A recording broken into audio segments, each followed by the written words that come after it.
18 years ago, her toddler was abducted from the daycare, shattering her world and stealing the most precious part of her life.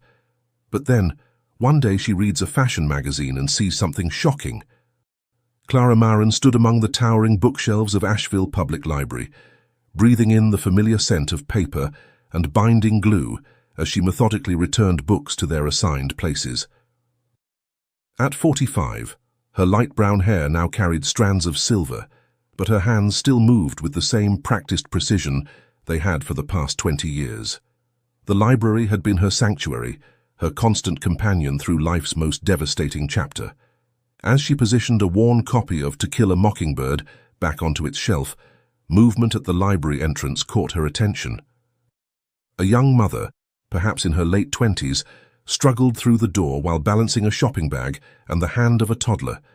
The little girl, no more than 2 years old, bounced with each step, her blonde pigtails swinging like pendulums. "Excuse me," the mother called, approaching Clara's desk. "Could you point me toward the children's section?" Clara smiled warmly. "Of course, it's right through that archway and to your left. We just got some new picture books in yesterday." "Thank you," the mother said, tugging gently at her daughter's hand.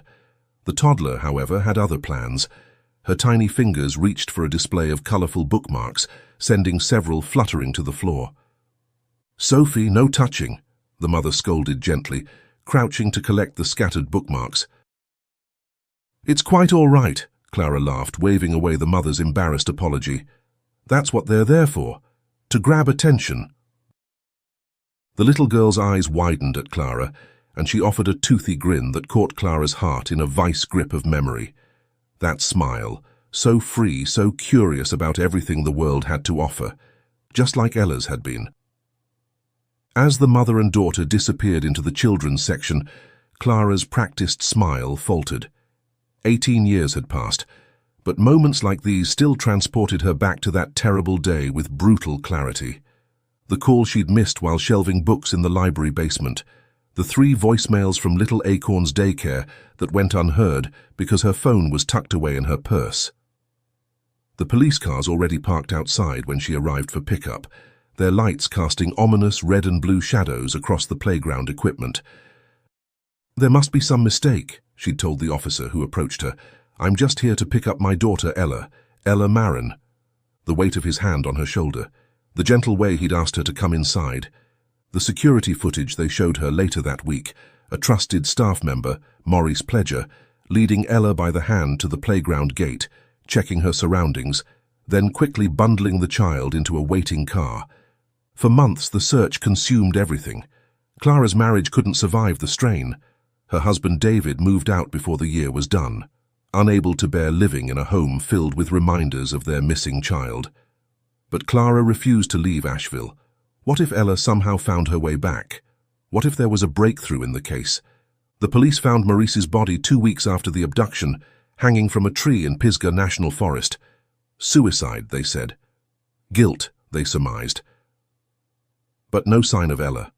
The case grew colder with each passing year, despite Clara's desperate attempts to keep it alive. Ella's distinctive port wine birthmark, a violet-hued patch around her left eye shaped like a lotus blossom, featured in every missing child report, every news article, every flyer Clara stapled to telephone poles until they disintegrated with age and weather. "Clara?" The voice jolted her back to the present. Sarah, her co-worker, was looking at her with concern. "You okay? You've been staring at that shelf for 5 minutes." Clara blinked rapidly. "I'm fine, just remembering." Sarah's expression softened with understanding. After 15 years working together, she knew what those moments of stillness meant. "Why don't you head to the back room? The new deliveries came in this morning. I'll finish up here." Clara nodded gratefully. Sometimes the kindness of others still caught her off guard, even after all these years. In the back room, cardboard boxes were stacked neatly by the receiving desk.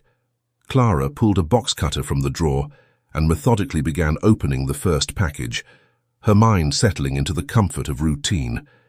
Inside were the monthly magazine subscriptions, The Atlantic, National Geographic, and several glossy fashion publications that had proven surprisingly popular with their patrons. Clara lifted out the stack, ready to log them into the system, when the top magazine stopped her hand mid-air. Vogue. And on its cover, staring back at her with familiar eyes, was a young woman with a distinctive violet birthmark around her left eye, the exact shape of a lotus blossom. The backdrop was a sunlit farm, the model dressed in an off-the-shoulder red blouse, a patterned scarf tied over her head, and a denim jeans, looking nothing like a typical fashion model. The headline read, "The New Elegance." Clara's knees buckled. She grabbed the edge of the desk to steady herself, her other hand flying to cover her mouth as a sound somewhere between a gasp and a sob escaped her lips. The face was different, mature, the roundness of childhood replaced with defined cheekbones and a strong jawline. But Clara would recognize that birthmark anywhere. She'd traced it with her finger countless times as she'd rocked Ella to sleep. She'd described it to police officers, sketch artists, and anyone else who would listen. After 18 years of dead ends and fading hope, Clara Marin was looking at her daughter. With trembling hands, Clara flipped open the magazine, the crisp pages crackling under her fingertips. The cover shot had captured her attention, but it was the editorial spread inside that made her heart pound against her ribcage like a trapped bird. She found the feature article on page 32, titled, "A Visual Ode to the Hands and Hearts That Keep America Growing." The photographs were stunning, candid shots of farm life across rural America, each image infused with an authenticity rarely seen in high-fashion publications. And there she was again. The young woman Clara believed to be Ella appeared in a full-page photograph, looking over her shoulder at the camera. Unlike the other models in perfectly styled farm attire, this shot had a spontaneous quality. The woman was genuinely working, caught in a moment of pause. The sunlight caught in her light brown hair, illuminating strands of honey gold that Clara recognized from her own mirror. And there, unmistakable even in profile, was the birthmark. Clara's eyes darted to the caption beneath the photo, "Emmy Wells 20, at Kessler Farm in rural Appalachia." Emmy Wells, not Ella Marin, but the age matched. Ella would be 20 now, having been nearly 2 when she disappeared 18 years ago.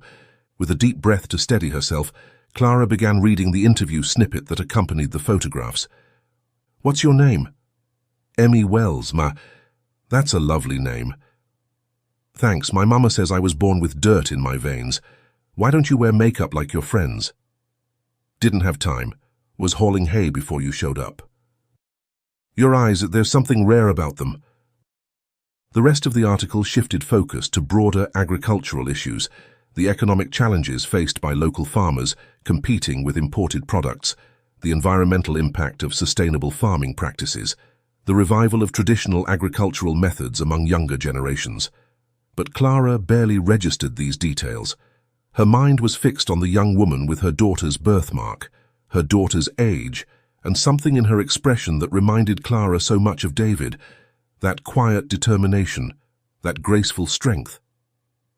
At the end of the article, Clara found what she needed. Photography by Lila Dalton. She glanced at the clock on the wall, 2:15 p.m. Pulling out her cell phone, Clara quickly searched for Detective Gary Holden's number. He'd been the lead investigator on Ella's case all those years ago, and although they'd fallen out of contact over the last few years, she still had his number saved. The call went straight to voicemail. Gary's recorded voice asked her to leave a message, but Clara hung up instead. This wasn't something to explain over voicemail. The magazine in her hands felt too important, too urgent to wait. Decision made, Clara gathered her purse and the magazine, then rushed to the front desk where Sarah was helping an elderly patron. "Sarah, I need to leave now." Clara's voice was strained, her eyes wide with barely contained emotion. Sarah took one look at Clara's face, then at the magazine clutched in her white-knuckled grip. "What's happened?" Clara flipped the magazine to show the cover. "I think I found her, Sarah. I think I found Ella." Sarah's hand flew to her mouth as she recognized the birthmark. Everyone at the library knew about Clara's missing daughter.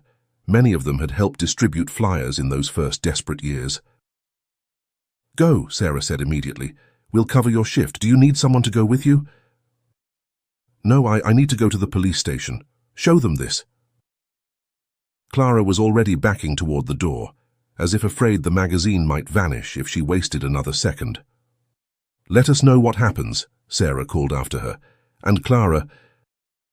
She hesitated, then offered a cautious smile. Good luck.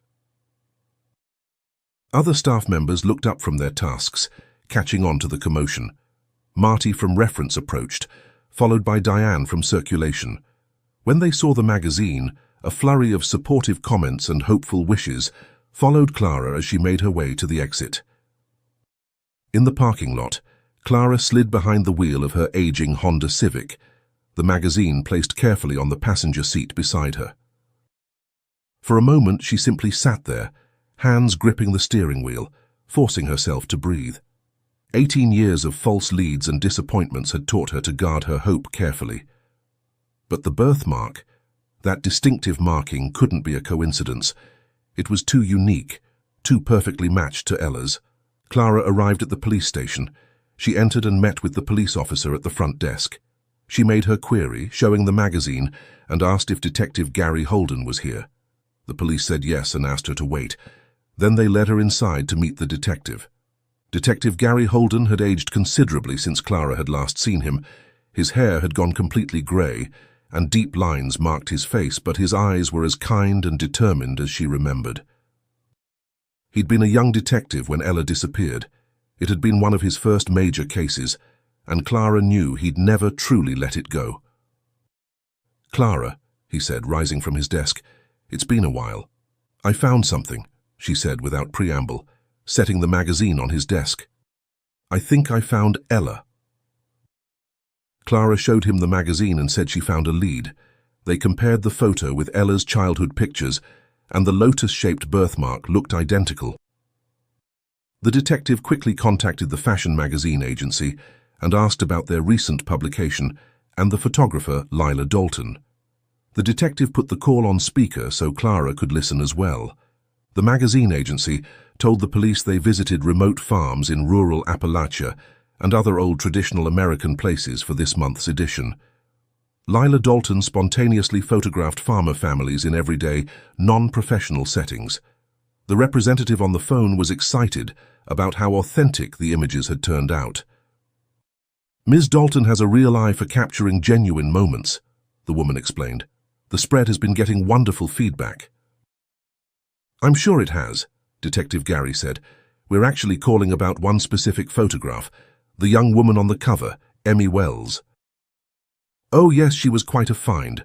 Not a professional model at all, just a farm girl with the most interesting birthmark. Makes her look quite mysterious, doesn't it? Clara pressed her hand to her mouth, fighting back tears as the woman casually discussed her daughter's distinctive mark. The detective requested the specific location where they took the photograph of Emmy Wells. They said it was at the Kessler farm. The owners of the farm were John and Miriam Kessler. The representative said there's no specific point on the map, but they gave them another farm's name and location, saying that Kessler Farm was about 10 miles north of it. This is enough to reopen the investigation, he said carefully after the phone call ended. I'll put together a team to visit the Kessler farm immediately. Clara stood up, determination etched on her face. I'm going with them. Gary hesitated. Clara, in cases like this... I'm going, Gary, she interrupted, her voice leaving no room for argument. I've waited 18 years. I'm not waiting another day. This is as close as we've ever gotten. After a moment, Gary nodded. I understand, but I need to make some arrangements first. I have a court appearance scheduled for later today that I can't miss. Clara's face fell. You're not coming. I can't, he said apologetically, but I'll send my best officers and I'll join you tomorrow. The important thing is to establish if this Emmy Wells is your Ella, and if so, how she ended up at the Kessler farm. Clara nodded reluctantly. When can we leave? I'll have a team ready in 30 minutes. 2 officers will accompany you to the farm. Gary paused, placing a hand on her shoulder. Clara, I need you to prepare yourself. Even if this young woman is Ella, she's been living another life for 18 years. She may not remember you. Clara swallowed hard. I know, but she's my daughter. That's all that matters right now. As promised, within half an hour, Clara found herself being introduced to Officers Bennett and Martinez, who would be accompanying her to the Kessler farm. "I'd like to follow in my own car," Clara told them. "I have some of Ella's childhood belongings in the trunk. Things I've kept, just in case." The officers exchanged glances, but agreed to her request. As Clara walked toward the parking lot, her heart hammered with equal parts hope and fear. After nearly 2 decades of emptiness, she was finally on the path to finding her daughter. A daughter who might not even know she was lost. The convoy of 2 vehicles, Clara's Honda Civic trailing the marked police cruiser, wound its way out of Asheville and into the countryside, the paved highways narrowing into winding roads through dense forests and rolling hills over the 2-hour drive. Gripping the wheel tightly, Clara followed closely, each passing mile fueling the storm inside her, hope that she was about to see her daughter again, and terror that Emmy Wells might look at her as a stranger. The afternoon sun hung high in the clear autumn sky when the GPS finally announced they were approaching their destination. The police car slowed, turning onto a gravel driveway marked by a weathered wooden sign, "Kessler Farm Established, 1962." The property was impressive, a sprawling farmhouse with a wide front porch surrounded by well-maintained barns and outbuildings. Fields of crops stretched into the distance, and a small orchard occupied the hillside behind the house. This was no struggling family farm, but a prosperous agricultural operation. As Clara parked behind the police cruiser, a middle-aged couple emerged from the farmhouse. The man was tall and broad-shouldered, with a weather-beaten face that spoke of decades working outdoors. The woman beside him was petite, her greying hair pulled back in a practical bun, her expression wary as she observed the police car. Officers Bennett and Martinez approached the couple, badges displayed. Clara hung back slightly, her heart thundering in her chest as she strained to hear the conversation. "Mr. and Mrs. Kessler?" Officer Bennett asked. "That's right," the man confirmed. "I'm John Kessler, and this is my wife, Miriam. What brings the police all the way out here?" Officer Bennett gestured toward Clara. "This is Mrs. Clara Marin.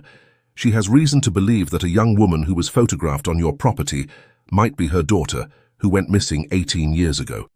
John and Miriam exchanged a quick glance that Clara couldn't quite interpret.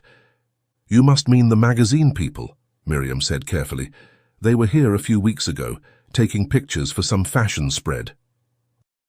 "We're looking for a young woman named Emmy Wells," Officer Martinez clarified.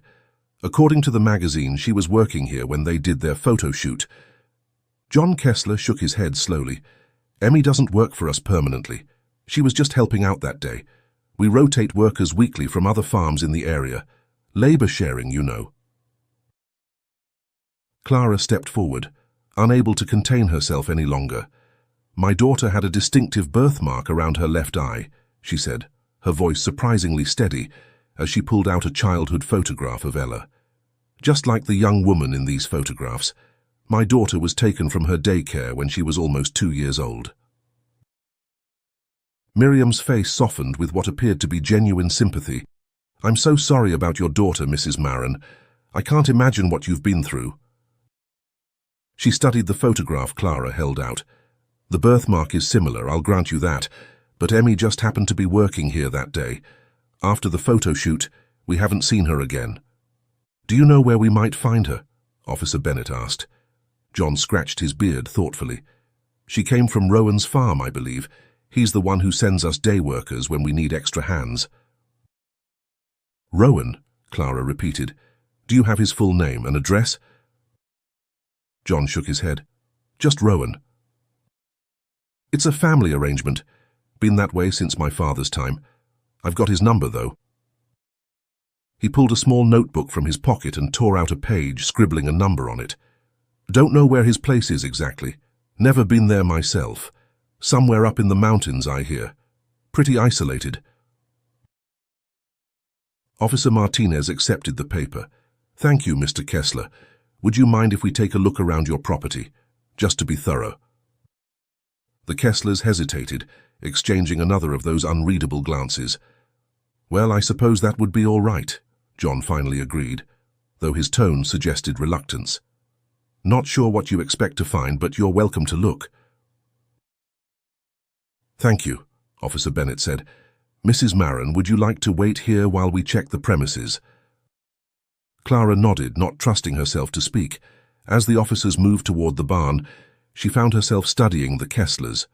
There was something in their manner that didn't quite sit right with her. A careful precision to their words, a tension in their postures that seemed at odds with their cooperative attitudes.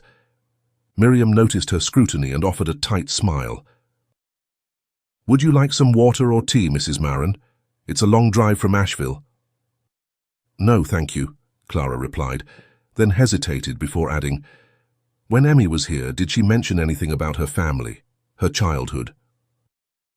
Not really, Miriam said. She was quiet, kept to herself mostly.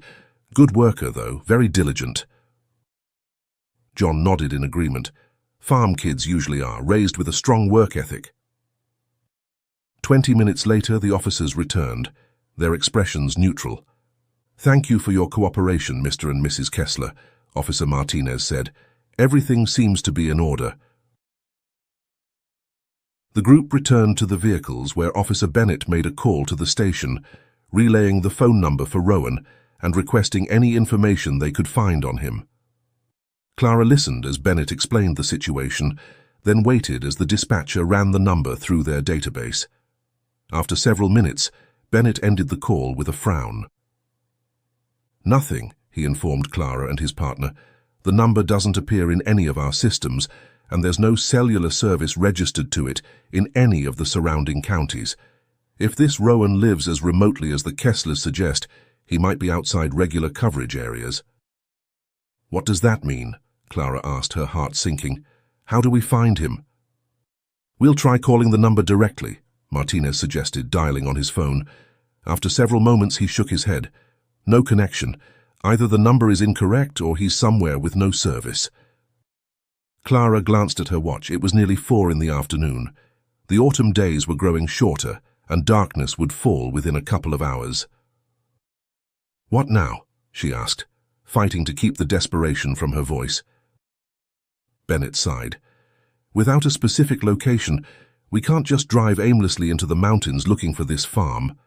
I think our best option is to return to Asheville, gather more resources, and start fresh in the morning.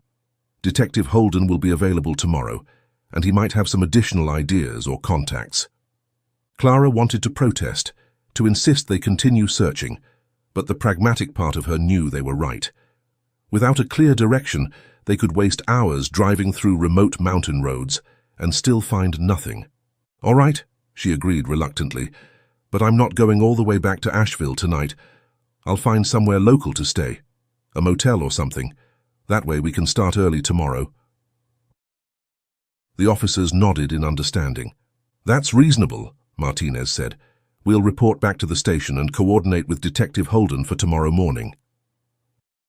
As they parted ways, Clara sat in her car for a long moment, staring at the Kessler farmhouse in her rearview mirror. Something about John and Miriam's carefully measured responses nagged at her. They had been polite, sympathetic even, but there was a guardedness about them that seemed out of place for people with nothing to hide. With a deep breath, Clara started her engine. She was closer to finding Ella than she'd been in 18 years.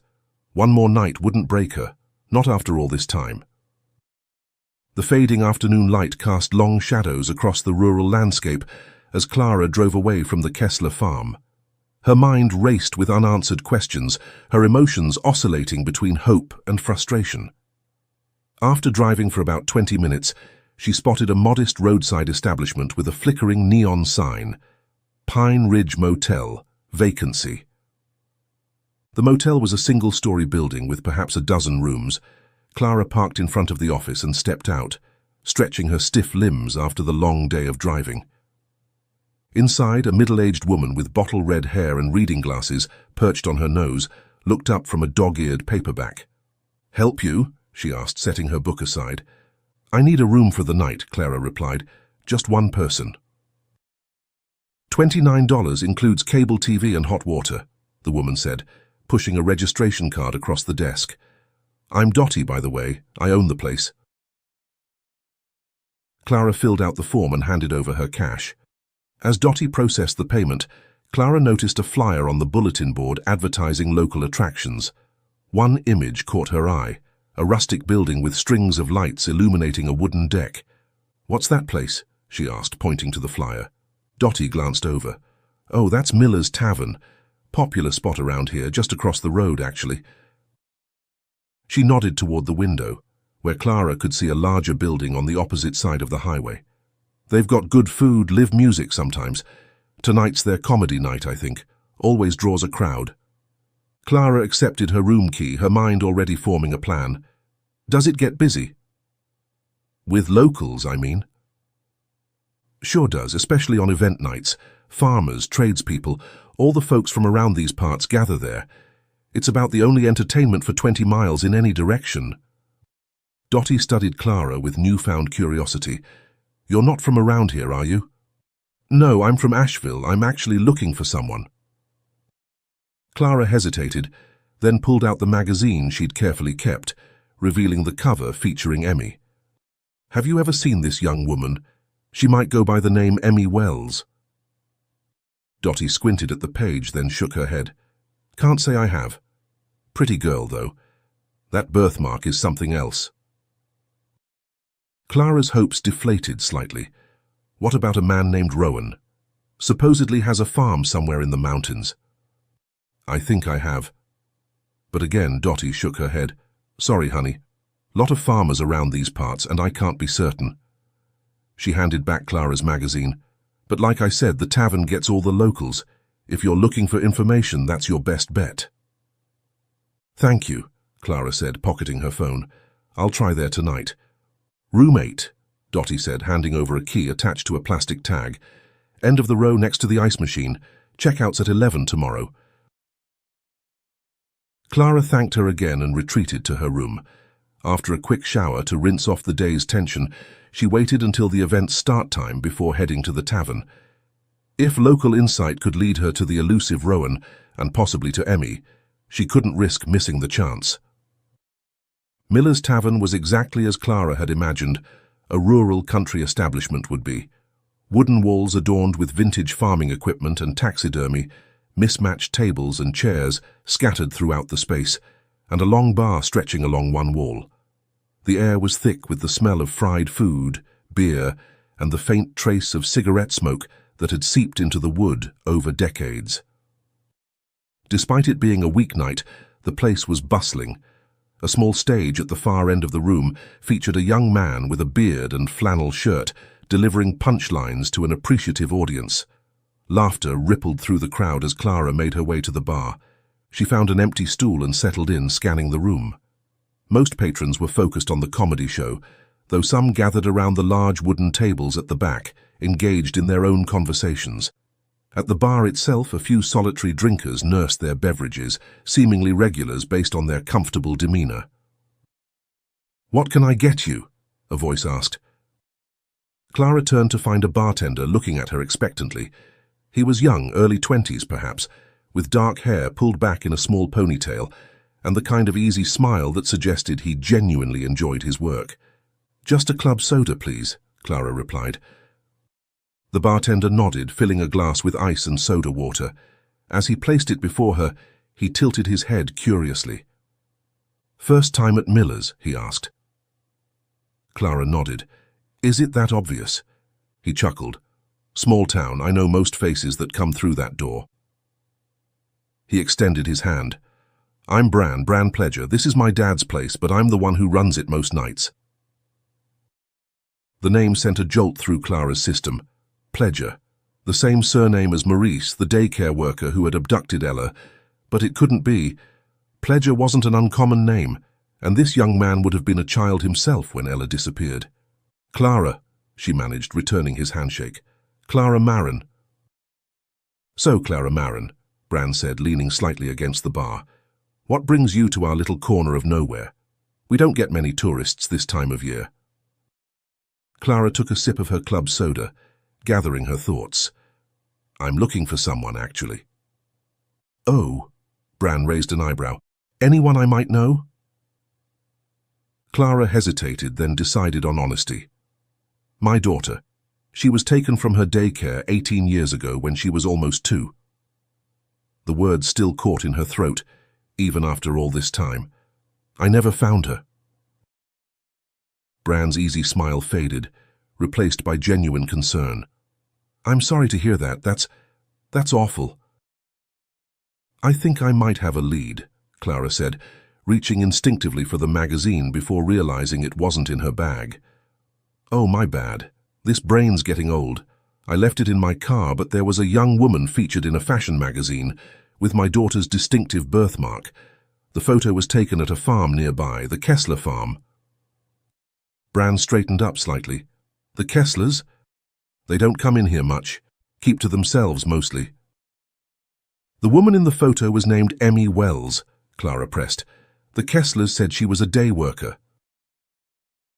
As she spoke, Clara noticed Bran's expression shifting subtly, a tightening around his eyes, a slight tensing of his jaw. My mother worked at a daycare center, he said suddenly, his voice quieter, before she passed away. Clara's heart skipped a beat. Oh? Where was that? Asheville, Bran replied, but she died when I was young. My dad raised me after that. He gestured vaguely toward the tavern. Built this place up from nothing. A chill ran down Clara's spine. What were the odds of such a coincidence? Your mother, she began carefully. What was her name? Maurice, he answered. Maurice Pledger. The name hit Clara like a physical blow. Maurice Pledger, the daycare worker who had taken Ella, the woman whose body had been found in the forest 2 weeks after the abduction. Clara struggled to keep her expression neutral as her mind raced. The police had concluded that Maurice had committed suicide, probably out of guilt, after selling Ella away, because the police couldn't find the girl with her. Is everything okay? Bran asked, noticing her reaction. You look like you've seen a ghost. I'm fine, Clara lied, just tired from the drive. She glanced around the bar, trying to gather her thoughts. That's when she spotted it. A framed photograph of the woman on the shelf behind the bar, partially hidden among bottles of liquor. Actually, I'm not. Clara took a deep breath. Bran, I need to tell you something, she said, her voice low but steady. Your mother. I know who she was. Bran frowned. What do you mean? I recognized her in that photograph because I've seen her face hundreds of times.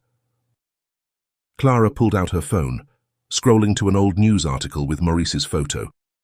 Your mother was the daycare worker who took my daughter. Bran's face drained of color as he looked from the phone to Clara and back again. No, he said, shaking his head. That can't be right. My mum, she was a good person. Dad always said... The security cameras at Little Acorn's daycare captured her leading my daughter out to a waiting car, Clara continued, her voice gaining strength. 2 weeks later, they found her body in Pisgah National Forest. The police believed she killed herself out of guilt. Bran braced himself against the bar, visibly shaken. This can't be happening, he muttered. Then louder, Are you sure? Absolutely sure it was her. Clara nodded. I'm certain, Bran, I'm sorry. He ran a hand over his face, then abruptly turned and called to another bartender. Jake, cover for me. Without waiting for a reply, he motioned for Clara to follow him to a quieter corner of the tavern. Once seated at an empty table, Bran leaned forward, his voice barely audible over the comedy show still in progress. My dad told me Mum died because of debt collectors, he said. He said my mum had paid back a man my dad owed money to, but the man killed her anyway and made it look like suicide. He hung her from a tree. Clara's breath caught. The official report was suicide, but there were always questions. She hesitated, then asked, Did your father ever mention anything about a child? About what happened to her? Bran shook his head vehemently. No, never. I was only 5 when Mum died. Dad never talked much about it. It was too painful for him. His eyes suddenly widened with realization. You think my mom took your daughter to pay off my dad's debts, and then what? Sold her? That was the police theory, Clara confirmed softly. But they never found Ella. The trail went cold after your mother died. Bran was quiet for a long moment, processing this revelation. Finally, he said, "I'm so sorry for what my family did to yours. I had no idea." His eyes met Clara's, filled with genuine remorse. "But now you think your daughter might be here, this Emmy person?" Clara nodded. "The birthmark is identical, a violet patch around the left eye shaped like a lotus blossom, and she's the right age." "And the Kesslers mentioned someone named Rowan," Bran murmured, more to himself than to Clara. He suddenly straightened. "Rowan is my father's name." Clara stared at him in shock. "Your father is Rowan Pledger?" Bran nodded slowly. "Yes, and I'd recognize his phone number anywhere, but that's the old one." He pulled out his phone, showing her the contact entry for Dad. The new number didn't match the one John Kessler had given to the police. "The Kesslers lied," Clara whispered. "They said they didn't know where Rowan lived, that he was somewhere in the mountains. But if he's your father, and he owns this tavern—" "He doesn't live at the tavern," Bran explained. "He has a place about 20 minutes from here. A small farm, nothing like the Kesslers' operation, but enough to grow some crops and raise a few animals." He paused, a conflicted expression crossing his face. "I don't see him much these days, not since—" "Since what?" Clara prompted gently. Bran sighed heavily. "Since I found out about his gambling problems. The tavern does well now, but Dad still has issues. I've been trying to keep my distance, focus on running this place right." He met Clara's gaze with newfound determination. "But I think it's time I paid him a visit, and I think you should come with me." Clara felt a surge of hope mixed with apprehension. "You'd do that? Even after what I just told you about your mother?" "Especially because of that," Bran replied firmly. "If my family had anything to do with taking your daughter, then I need to help make it right." He glanced at his watch. "It's not too late, we could go now." "Now?" Clara echoed, suddenly nervous at how quickly things were moving. Bran nodded. "Jake can handle the bar for the rest of the night." He looked at Clara intently. "Unless you'd rather wait until morning. Get the police involved." Clara considered this briefly, then shook her head. "Number, I've waited 18 years. I don't want to wait another minute." Bran stood, determination in his stance. "I'll tell Jake I'm leaving and we can go. My car's out back, but—" "I'll follow in my car," Clara interjected. "I have some things there. Photographs, belongings of Ella's that I've kept. They might help." With a nod of agreement, Bran went to inform his co-worker while Clara finished her drink, her mind racing with possibilities. Was she finally on the verge of finding Ella after all these years? And if so, what role had Rowan Pledger played in her disappearance? The night had fully settled over the rural landscape as Clara followed Bran's pickup truck along winding back roads. Her headlights illuminated the occasional reflective eyes of wildlife watching from the roadside, and the moon cast an ethereal glow over the rolling countryside. During a straight stretch of road, Clara quickly used her phone to text Detective Holden that she believed she was getting closer to finding her daughter, and shared her pinpoint location with him just in case. She knew the reception was spotty in these rural areas, but hoped the message would go through. Clara's hands gripped the steering wheel tightly, her mind replaying Bran's revelations about his parents. If Rowan Pledger was indeed the mysterious Rowan mentioned by the Kesslers, and if he was Maurice's husband, then the connections were becoming clearer and more disturbing. But one detail nagged at her. John Kessler had claimed Rowan lived up in the mountains, yet Bran's directions were taking them through relatively flat farmland. Either the Kesslers had been deliberately misleading, or they weren't talking about the same Rowan. After about 20 minutes of driving, Bran's pickup slowed, turning onto a narrow dirt road marked only by a weathered mailbox. Clara followed cautiously, her sedan bouncing over the uneven surface. Before they reached the house, Clara noticed a vehicle.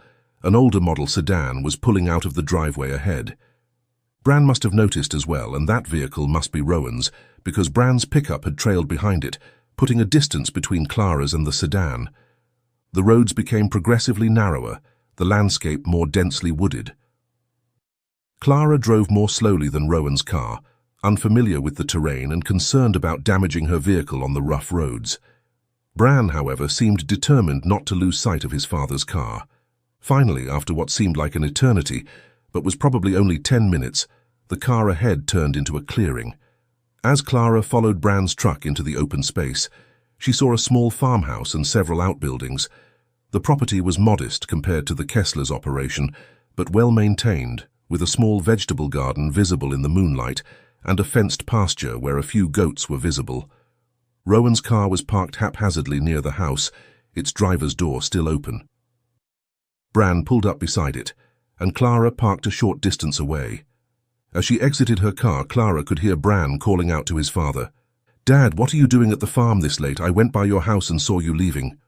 Rowan Pledger stood by his car, a tall man with the same dark hair as his son, though streaked with grey. His weathered face held a mixture of confusion and wariness as he looked from Bran to Clara. "Bran, what are you doing here?" he asked, his voice deep and gruff. "And who's this woman?" Bran approached his father, his posture tense. "This is Clara Marin, Dad. She came to the tavern looking for her daughter, a daughter who was kidnapped 18 years ago by Mom." Rowan's expression shifted, a flash of recognition quickly masked by confusion. "What are you talking about? Your mother never kidnapped anyone."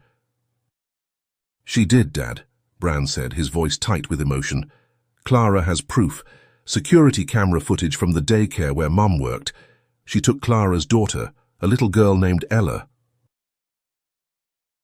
Rowan's eyes darted to Clara, then back to his son.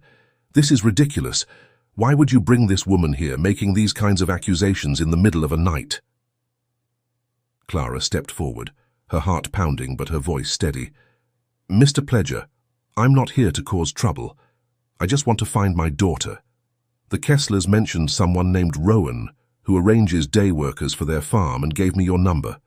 I've been trying to reach you, but I couldn't get through. Your son said it was one of the old lines." A subtle shift occurred in Rowan's demeanor at the mention of the Kesslers. His shoulders tensed and his expression hardened. "Those rich idiots," he muttered, almost to himself. Then louder, "Look, I don't know what the Kesslers told you, but—" Before he could finish, the front door of the farmhouse opened, and a young woman stepped onto the porch. "Rowan," she called out, "what's going on out there? Why didn't you come inside?" The voice belonged to a young woman Clara couldn't quite make out in the darkness, but her silhouette was unmistakable, tall and slender, with hair that fell past her shoulders. Clara's heart skipped a beat. Could it be? But Rowan quickly moved to intercept any view of the porch. "Nothing to worry about," he called back. "Just some unexpected visitors. Go back inside, I'll be there in a minute." The figure hesitated but remained on the porch, clearly curious about the late-night commotion. "Is that Emmy?" Clara asked, her voice barely above a whisper. "Emmy Wells?" Rowan's face darkened. "You need to leave, both of you, now." Bran stepped closer to his father. "Dad, what's going on? Who is that woman? And why are Mom and Dad sending people to you about day workers?" The standoff might have continued, but the young woman on the porch apparently decided to investigate for herself. She descended the steps and walked toward the group, her features gradually becoming visible in the combined glow of the porch light and the vehicle's headlights. "What's happening?" she asked, looking between the three adults with confusion. And that's when Clara saw it. The distinctive violet birthmark around the young woman's left eye, shaped exactly like a lotus blossom, exactly like Ella's. "Oh my God," Clara breathed, her legs suddenly unsteady. The young woman, Emmy, looked at Clara with a mixture of curiosity and caution. "Who are you?" Clara took a hesitant step forward, every fibre of her being wanting to rush to the young woman and embrace her. But she restrained herself, recognizing the wariness in Emmy's expression. "My name is Clara Marin," she said gently. I believe you might be my daughter." Emmy stared at Clara, her expression morphing from confusion to disbelief. "What? That's impossible. My parents are John and Miriam Kessler." Rowan stepped between them, his weathered face tight with tension. "Now hold on. This woman has no proof of anything. She's making wild accusations." Bran moved closer to Emmy, studying her face with newfound attention. "The birthmark," he murmured. "It's exactly as Clara described." Emmy self-consciously touched the violet mark around her left eye. "What about my birthmark?" Clara slowly reached into her purse and withdrew her phone. With trembling fingers, she pulled up a photo album and turned the screen toward Emmy. "This is my daughter, Ella. She was taken from her daycare when she was almost 2 years old, 18 years ago." Emmy reluctantly looked at the screen, her eyes widening at the series of photos showing a toddler with an identical birthmark. "This doesn't make sense," she said, her voice barely audible. "I grew up on the farm. I've always lived with John and Miriam." Rowan made a dismissive sound. "This is ridiculous. Emmy, go back inside. I need to speak with these people alone." Emmy ignored him, her attention fixed on Clara's phone as she swiped through more childhood photos. "If what you're saying is true, then John and Miriam aren't your parents," Clara finished softly. "The Kesslers told me that you were a day worker sent by Rowan. They claimed they barely knew you." Emmy's head snapped up at this, her expression hardening. "What? That's a lie. They raised me." Rowan cursed under his breath. "Those Kessler morons, what were they thinking? Giving away my name and number?" Bran turned to his father, suspicion darkening his features. "Dad, what's going on here? What do you know about this?" Rowan looked between the three faces staring at him and seemed to deflate slightly. "Look, it's complicated." "Uncomplicate it," Bran demanded, an edge in his voice that Clara hadn't heard before. Rowan ran a hand through his greying hair. "The Kesslers asked me to keep Emmy here for a few weeks. They said someone was looking for her, someone dangerous who might try to take her away because they couldn't pay their debt." "Debt?" Emmy echoed, confusion evident on her face. "What debt?" "The farm is doing well, it always has." "That's what they told me," Rowan insisted. "They said there were creditors, dangerous people looking for you. They wanted to keep you safe until things blew over." Bran scoffed. "And you believed them? After what happened with Mom?" "What about his mum?" Emmy asked, looking increasingly distressed by the unfolding revelations. Clara stepped forward cautiously. "Bran's mother, Maurice Pledger, worked at Little Acorn's Daycare in Asheville. She's the one who took my daughter, who took you, 18 years ago." "You would have been too young to remember anything before," Clara explained gently. "You weren't even 2 years old when you disappeared." "But why?" Emmy asked, her voice breaking slightly. "Why would someone take me from my family?" Bran looked at his father accusingly. "Dad had gambling debts. The police believed Mom took Ella to pay them off. Then those creditors killed Mom and made it look like suicide." Emmy leaned against the porch railing, visibly shaken. "So if I'm really this Ella person, how did I end up with John and Miriam?" "Your parents have always wanted children," Rowan explained reluctantly. "They couldn't have their own. They'd been trying to adopt for years, but were always rejected because of John's past. He had some legal troubles when he was younger, so they found another way." "They bought me?" Emmy asked, her voice hollow with disbelief. Rowan nodded slowly. "From the same people who killed Maurice, yes. Those creditors weren't just loan sharks. They were involved in more lucrative enterprises." Emmy wrapped her arms around herself, as if suddenly cold despite the mild evening. "So everything I thought I knew about myself is a lie?" "This is insane," Emmy said, anger rising in her voice. "Everyone is lying about everything." Before the night could get any deeper, the sound of sirens cut through the night, distant but approaching rapidly. "Someone called the police," Rowan said, panic rising in his voice. "Number, this can't be. If the Kessler knew about this, or those traffickers, if they suspected police involvement, they would send people after me." "No more running," Emmy said firmly. "No more lies." She pulled out her cell phone, showing the screen. "I called them when I first heard you arguing outside. I want the truth, all of it, and I'm not afraid to face it." The flashing lights of police cruisers lit up the farmyard as several officers approached. Clara recognized some of them from earlier that day, but Officers Bennett and Martinez were nowhere in sight. "What's going on here?" asked an officer, his hand resting cautiously on his holster as he assessed the situation. Emmy stepped forward. "I called you. My name is Emmy Wells, at least that's what I've always been told. But this woman," she gestured to Clara, "says I'm her daughter who was kidnapped 18 years ago." The officer's eyes widened slightly as he connected the dots. "You're the missing person from Asheville? The one with the birthmark?" Emmy nodded, unconsciously touching the violet mark around her eye. Clara reached out. Another officer spoke into his radio, confirming they had located the subject of the recent alert. "We'll need all of you to come to the station to sort this out," the first officer said. Clara stepped forward and reported the Kesslers to the nearest officer, urgently explaining their involvement in Emmy's abduction. The officer's expression turned grave as he radioed for backup to bring the Kesslers in for questioning. "We're going to need all of you to come to the station immediately," he said. "We have officers securing this property as a potential crime scene." They were each guided to separate police vehicles. As Clara was escorted to a cruiser, she caught Emmy's eye.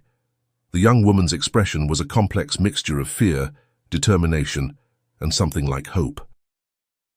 At the station, Clara was led to an interview room, a small, sparse space with a table, 3 chairs, and a conspicuous camera mounted in one corner. An officer offered her water and informed her that Detective Holden from Asheville had been contacted and was en route. "He asked us to tell you he's about an hour away," the officer added. "In the meantime, we'd like to take your statement about what happened tonight." Clara recounted everything, finding the magazine, visiting the Kessler farm, meeting Bran at the tavern, and finally confronting Rowan at his property.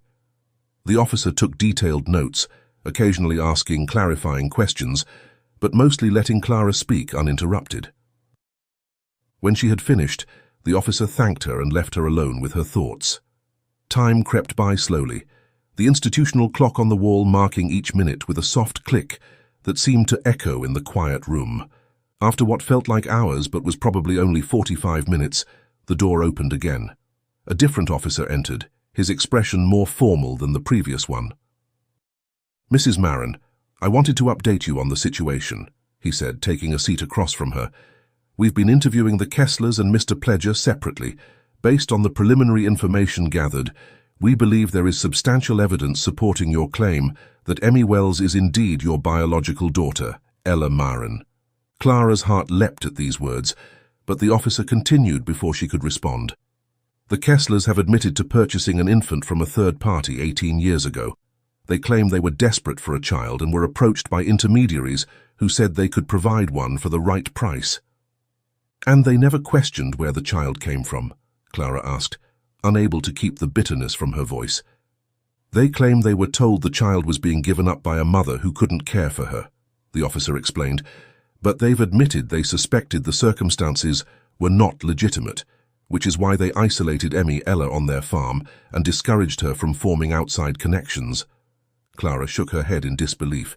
"They stole her entire life, her identity." "They will be facing charges," the officer confirmed.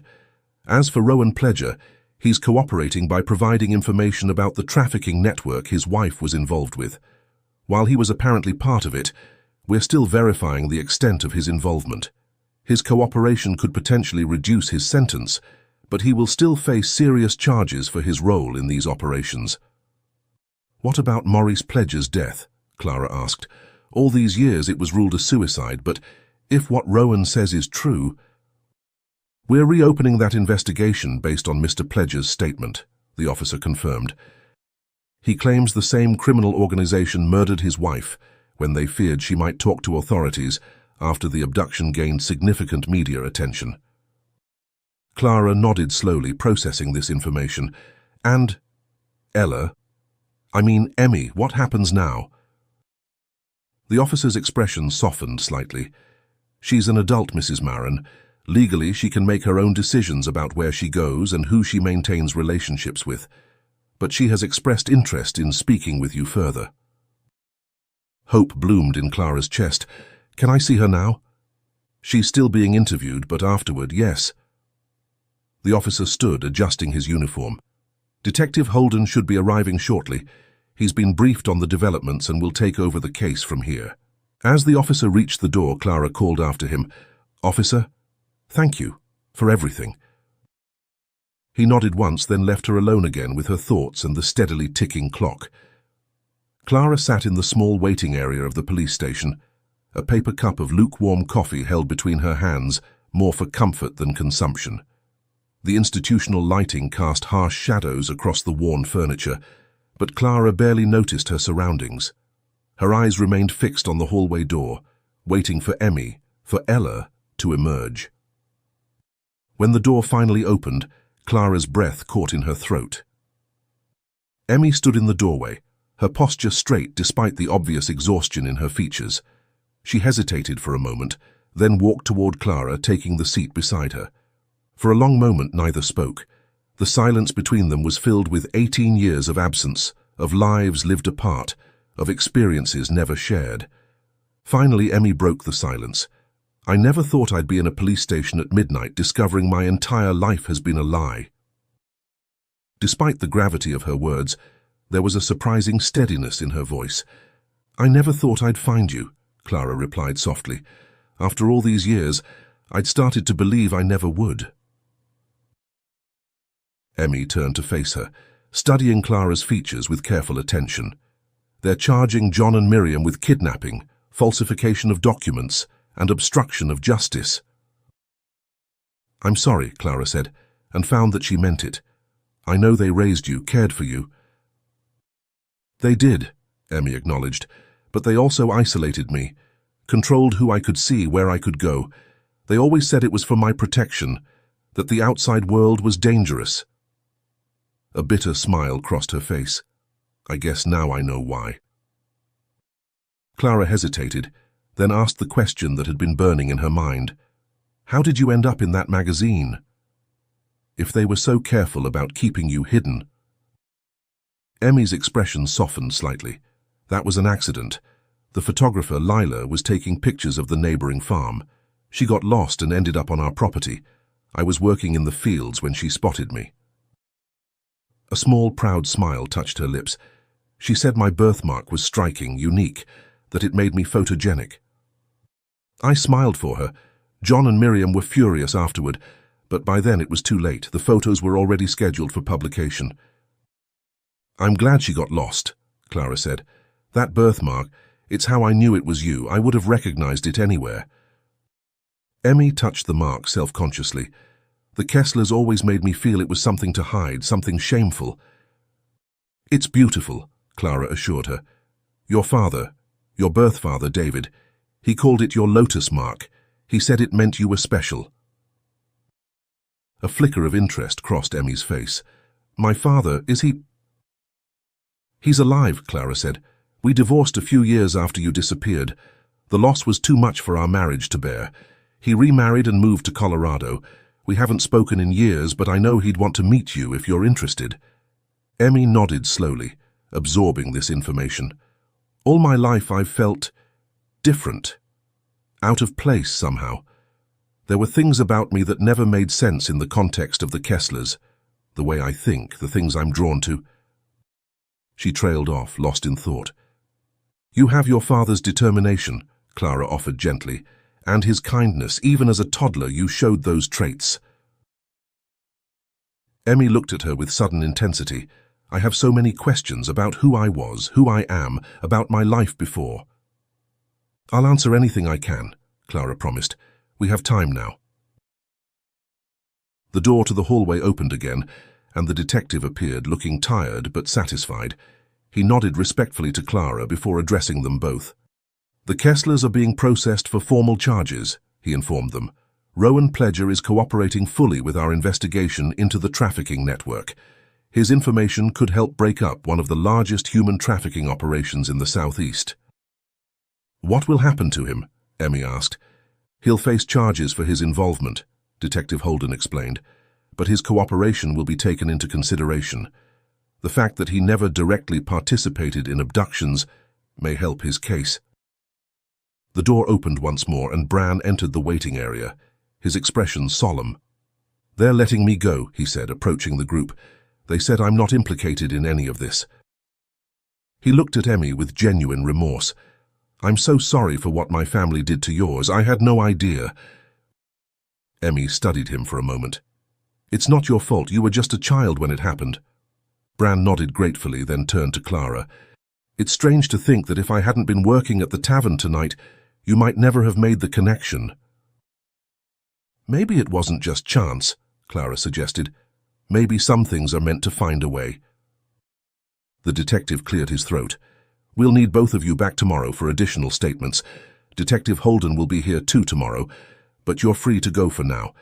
Emmy, do you have somewhere you can stay tonight?" Emmy glanced at Clara, uncertainty in her eyes. I don't want to go back to the farm, not yet. Not until I process all of this." "You could stay with me in the motel if you want," Clara offered tentatively. "We can order another room." As they prepared to leave the station, the Kesslers were being led through the waiting area in handcuffs. Emmy stiffened at the sight of them, and John and Miriam both looked up, their faces etched with shame and regret. As the officers led the Kesslers away to processing, Bran approached Emmy once more. "It's strange," he said quietly. "Both of our lives were shaped by what happened 18 years ago, and neither of us knew it until today." In that moment, something shifted in Emmy's expression, a tentative acceptance, perhaps even the first fragile thread of trust. Clara squeezed her daughter's hand gently. "We have time now to figure it all out piece by piece." She asked her permission to embrace her, and when Emmy opened her arm, Clara embraced not only her daughter but who she had become, no longer her little girl Ella, but Emmy, a strong, independent spirit who had somehow found her way back against impossible odds. Whatever challenges lay ahead, they would face them together, rediscovering what was lost and building something new in its place.